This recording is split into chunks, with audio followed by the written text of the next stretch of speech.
Hi, my name is Gary Schnell, and I'd like to invite you into my home once again near Milwaukee, Wisconsin, where I've been doing a series of YouTube videos to discuss my recently published book, Consciousness, All in One and One in All. Today I'm going to be talking about Chapter 14. It's entitled Volition, Volition and Spirituality, volition as in choice.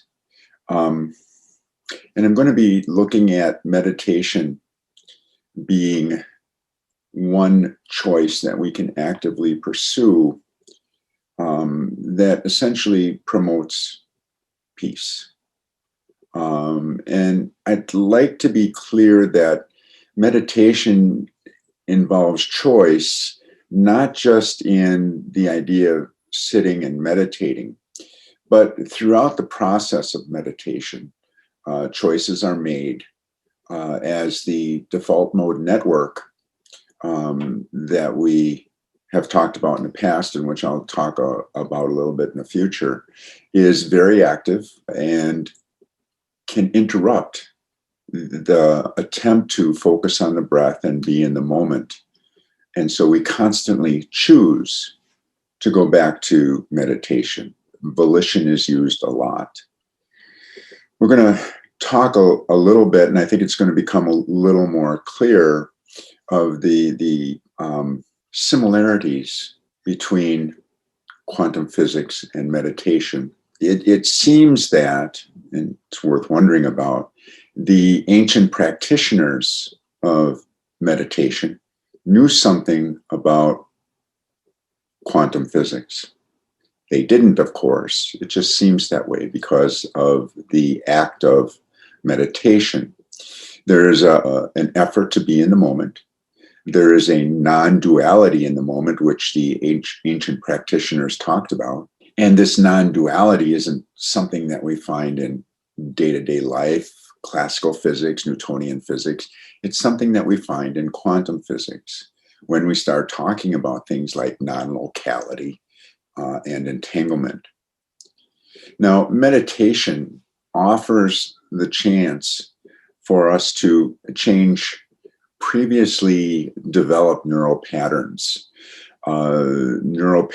that were laid down at the time of our narrative, and therefore pre-verbal and frightening. They have to do with the desire to ensure security and ensure that security from our parents. And these, because it's pre-verbal, these kinds of fears stay with us in an unknown way and underlie many of the decisions that we make. We've discussed this previously in chapter 2 and 3, and somewhat in chapter 1. But the idea of meditation allows us to look at changing neural patterns away from the amygdala, the fear-directed patterns of the narrative, and toward a part of the brain that's known as the insula. And in doing so, allows for an increased sense of peace, a decrease in a sense of fear. And this is done using the neuroplasticity that is afforded by meditation. We rewire, we affect the way DNA is expressed, and there is new cell formation. There's a book that came out a few years ago written by a fellow named Richie Davidson and Sharon Begley. It's called The Emotional Life of Your Brain. Now, Richard Davidson, PhD, who does a great deal of work at the University of Wisconsin in Madison, and he does a great deal of work with Tibetan monks and studying meditation. And he developed this idea that there are 6 dimensions of emotional style that we exercise. And he wanted to look at these emotional styles and how they might be affected by meditation. And he's done this using fMRIs and looking at the changes that are seen on fMRIs. But first, let's talk a little bit about the neural styles. The first is resilience. Now, resilience is our ability to deal with adversity. And this would involve an inhibition of the amygdala by the prefrontal cortex, specifically the left prefrontal cortex. The left prefrontal cortex tends to be positive from an emotional standpoint, while the right prefrontal cortex does not have this capacity. So as the left prefrontal cortex inhibits the amygdala, there is less anxiety, fear, tension, and we are more able to bounce back from adversity. The second emotional style that Davidson identified is called social intuition.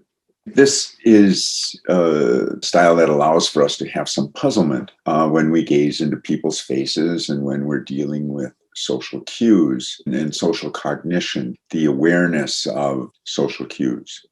Now, when we gaze into a person's face, there is a certain part of our occipital lobe where vision is processed that is activated.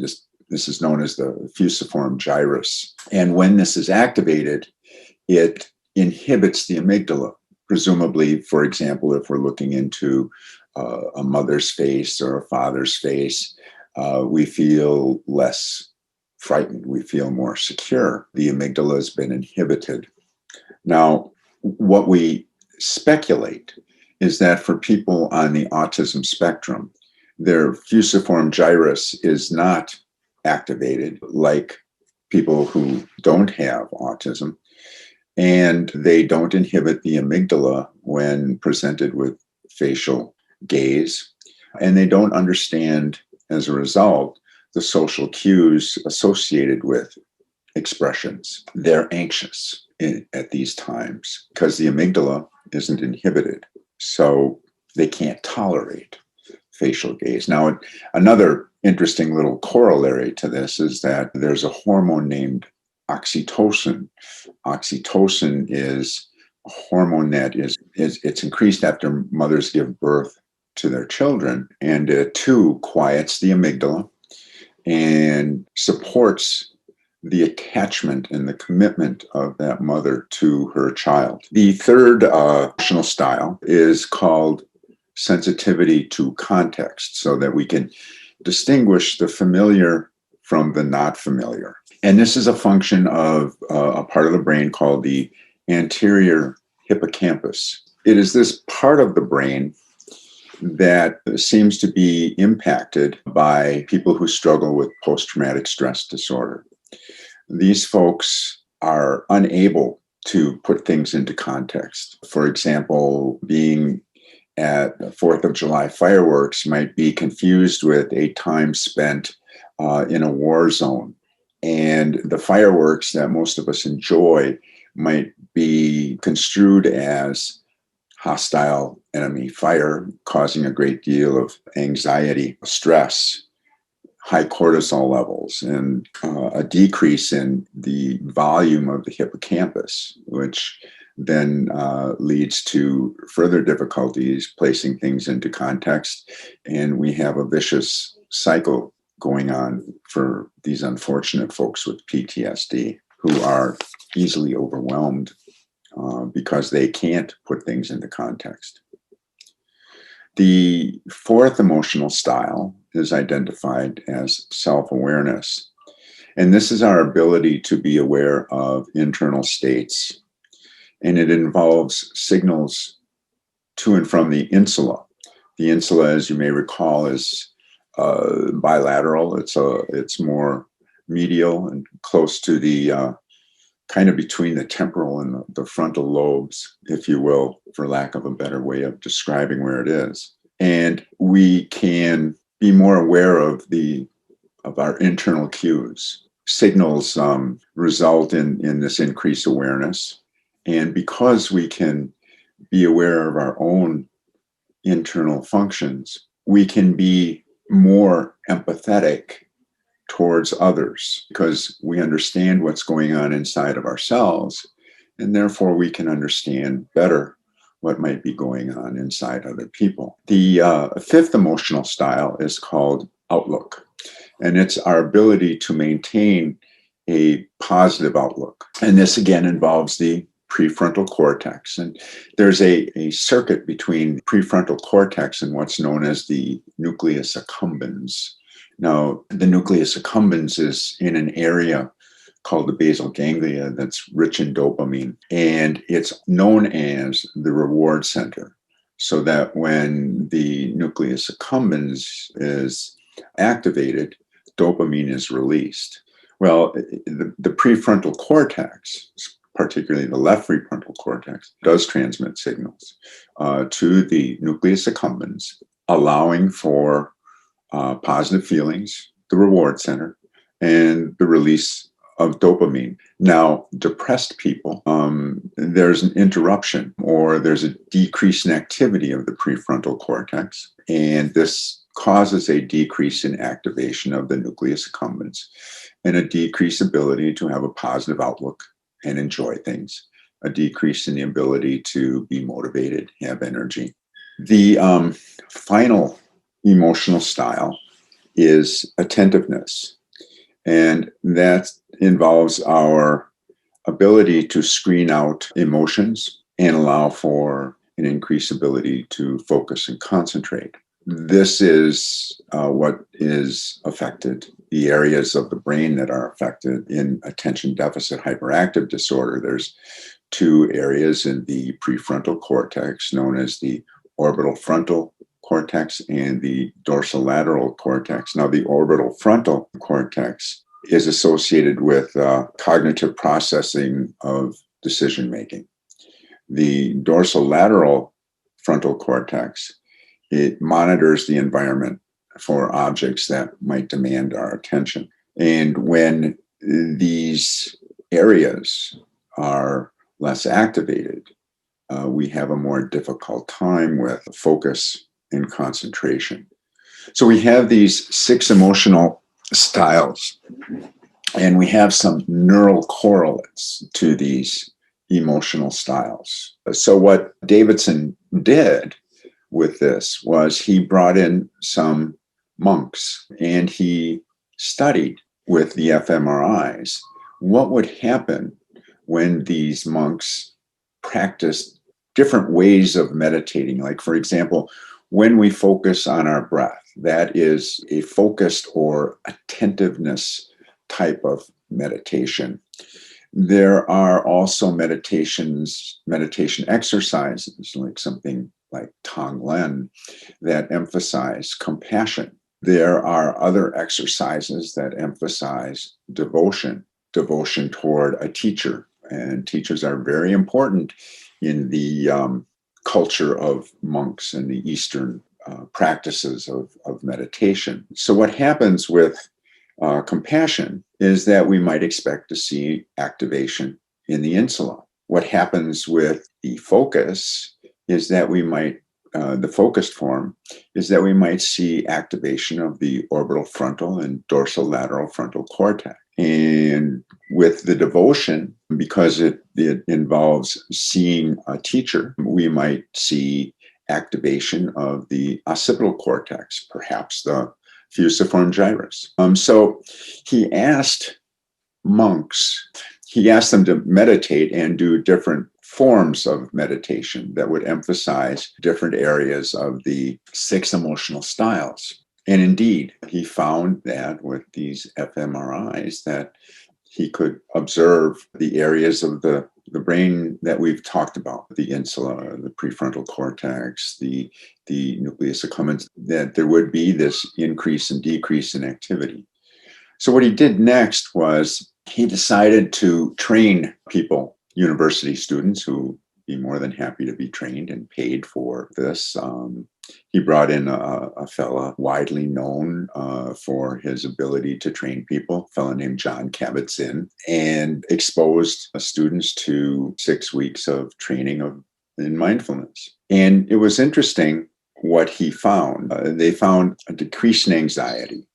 They found an increase in the antibody response when given a vaccine. suggesting an improved immune response. They found increased activation of the left prefrontal cortex, which allowed these students to be a little better focused and a little more positive. As a result, they were more resilient. The amygdala was being inhibited by the left prefrontal cortex. They found that these volunteers might be more compassionate and altruistic. They also found that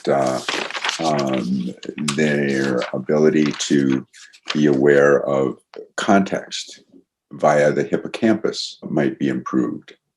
And basically, they found an increased connectivity with the insula, allowing for increased self-awareness and empathy. Now, I'd like to ask you to recall our previous information sharing regarding what's known as the default mode network. Now, the default mode network is, well, can be euphemistically labeled the ego. It's a network that has 5 nodes to it. And the activation of the default mode network is thought to be self-preserving, self-protecting. So it's very much self-absorbed, and it feeds off of the amygdala. It has a fearful component that involves things like, the kinds of things we're thinking about when we're doing mindless activities like cutting the grass. You might find yourself thinking about something that happened at work with a colleague, with a friend, and you might find yourself ruminating about it, thinking, boy, that really was bad, and I'm going to do something different. Or I wish I'd said this, or I wish I'd said that. Or if you're doing household chores, the same kind of thing might go on. Basically, we're perceiving the potential for insults and injuries. We're wondering about past insults and injuries and how to prevent future insults and injuries from happening. So as I say, it's self-absorbed, and we'll tend to focus on things that give us the illusion of security and safety, like money and power. It sows division, if you will, because the focus is on the self. It's on protecting the self. It's me against not me. It's me against the person who's been perceived as offending me or not understanding me or not liking me. There's little compassion, little empathy available to the default mode network. So, when we're in college, we might be more competitive. We might not share things with people. When we're at work, when we want a promotion, we might not be as open with colleagues.